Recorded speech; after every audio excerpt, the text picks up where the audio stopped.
kind of going with the flow, because a lot of times things are about like control and like wanting, everything to be everything all at once. And it's like being an entrepreneur and being a creative, it just doesn't work that way. And you kind of have to Yeah. go through all of the motions.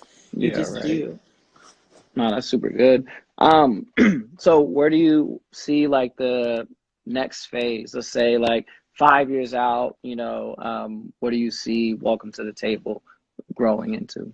I would love Welcome to the Table to become, a household brand, like really it to be a platform for millennials to come to share their thoughts, ideas, and even possibly their own content, like just providing a platform for the millennial voice and every millennial voice, any kind of millennial voice, that just because you don't fit into this, society's perfect box, that there's still a place for you here. Like we really kind of push that.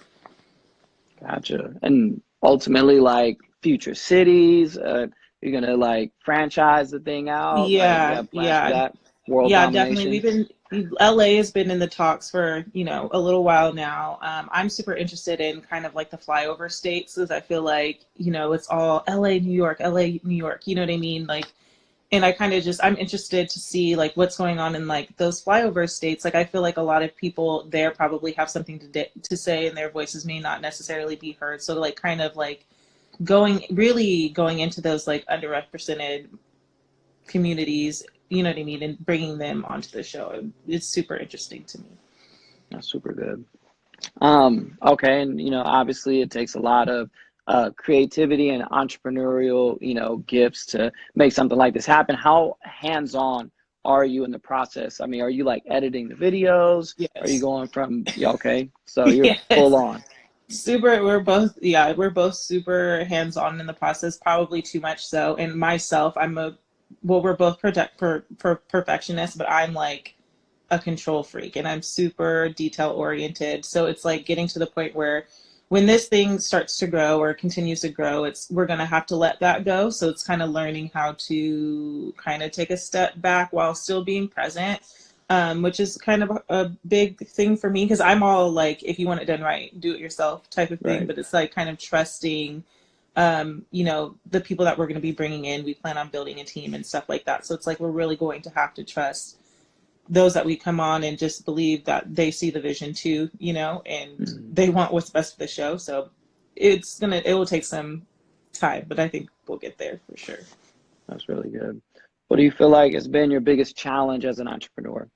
Patience, patience is my biggest thing, especially when when you have a vision for something and you have so much like love for it and you believe in it and you see the potential and how big it can be, and it's like kind of waiting for everyone else to catch on can be a little sometimes discouraging, or it can be like, well, what are we even doing this for? So just kind of reminding yourself like why you're here and what you're doing it for. You're not necessarily doing it for it to be like super popular, but you do still want your work to be impactful. So it's just kind of like patience. Things, it will come if you continue to stay consistent, you continue to put work out there. The right people who are supposed to watch your work or be involved with your work, it will, it's just the time will come. It just takes time.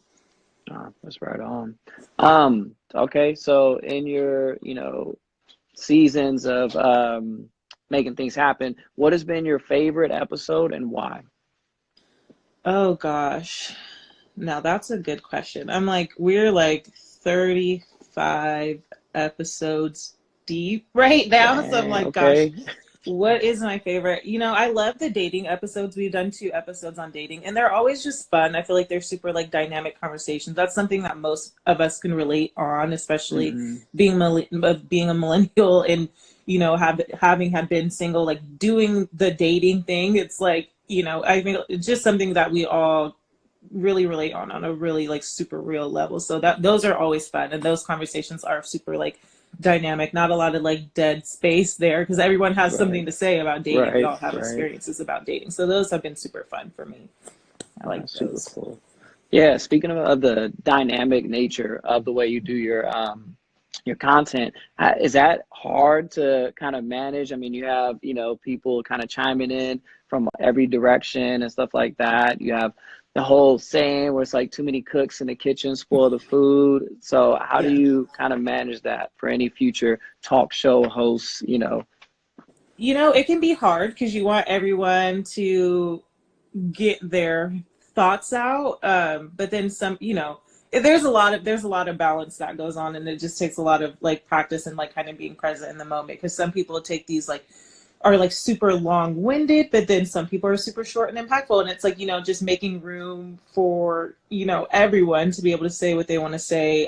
Kind of just moderating the conversation and listening, like listen to what's going on. I think even like being a host and being up there, sometimes it's like you get caught up in like, oh, well, I want to say this, or I'm thinking about this. And like, you know, and it's like, okay, we'll just wait, like take a minute, let's see what's going on, and like kind of moderating that, like truly moderating the conversation. That's been like a big like challenge for me, because it's like these topics, sometimes they're super like passionate and they can get, you know, really heated and stuff. And it's like, well, you want to say your piece. And it's like, sometimes it's more important to listen than to talk. So that's been like a big lesson with the show, is just like taking a step back kind of, and just you have to moderate the conversation. It's not always easy, and there's not a handbook that I could give just for someone to do. Yeah, It right. is a little difficult, because those conversations do get heated. It's like, you don't want to cut somebody off mid thought or mid statement or mid, you know, whatever, but you also want to be fair and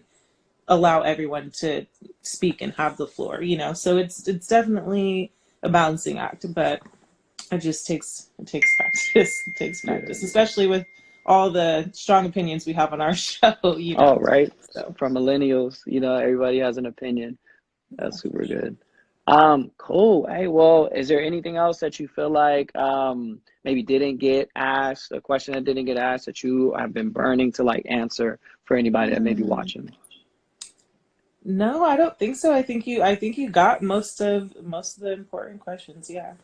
Okay, cool. Well, if you want to give a shout out, tell people how they can watch your content and how to subscribe and everything like that. So you can follow us at Welcome to the Table SF on Instagram. That's also our YouTube and our website. So Welcome to the Table SF all the way through. My Instagram is Kia Renee with 2 A's. So, and I have all the show information on there too. Don't be afraid to say hi. A lot of people reach out saying that they are interested in being on the show, which we're always open to. We're actually working on, I can't give too much. We're working on a little different format to allow more people to be involved in real time. So we're working on that. But yeah, besides that, just welcome to the table SF everywhere. And you can Cool. subscribe on our YouTube channel, follow us on Instagram. We're very friendly. So hit us up. Awesome. Well, thank you so much for your time.